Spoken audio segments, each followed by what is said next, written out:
Hey Siri, set a timer for 4 minutes. Your timer is set for 4 minutes.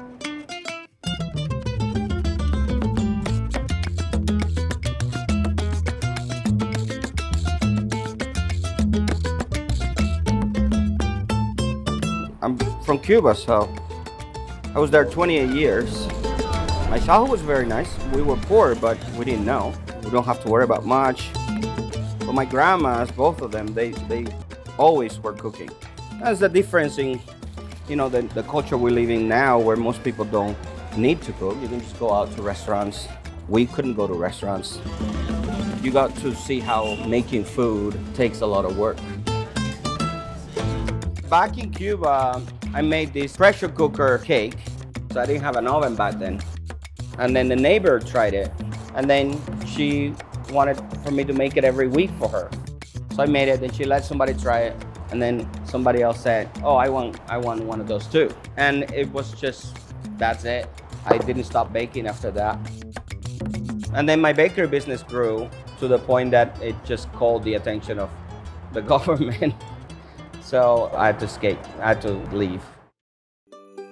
I remember the first officer I met here in the border when I got to this country. I was shaky. My hands were shaking and they were trying to get my fingerprints. And the officer held my hand really tight and said, it's okay. You're in America now. Everything will be fine. It took me 8 years to become a citizen.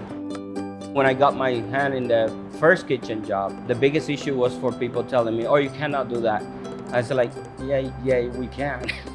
And for me, it's always been that, I never take no for an answer. It can be done as you want to. That's how I started my little business. I started with a fork and a bowl, and I made all my cakes with forks because I didn't have a hand mixer. And then after I saved enough money to have a stand mixer, and I got myself an oven.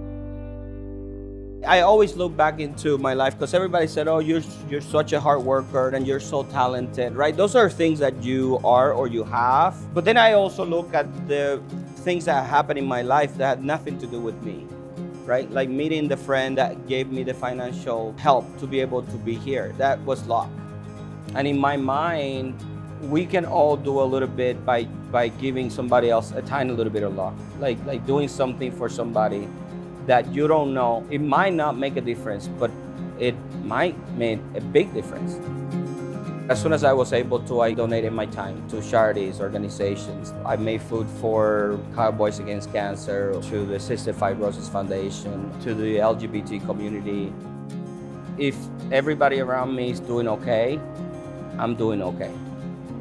So the more people around me are doing better, the better I'll be doing. That's how you give people love. You help them as soon as you're able to. When I first came here, it was through America First that I got my first loan.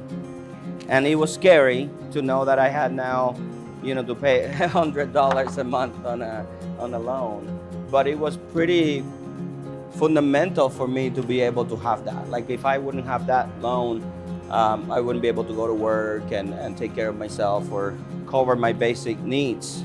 They allowed me to have a tiny little piece of luck from that. That together with all the other pieces of luck got me to where I am today. A while ago I said, with nothing I baked, and now with everything I bake. So you just bake.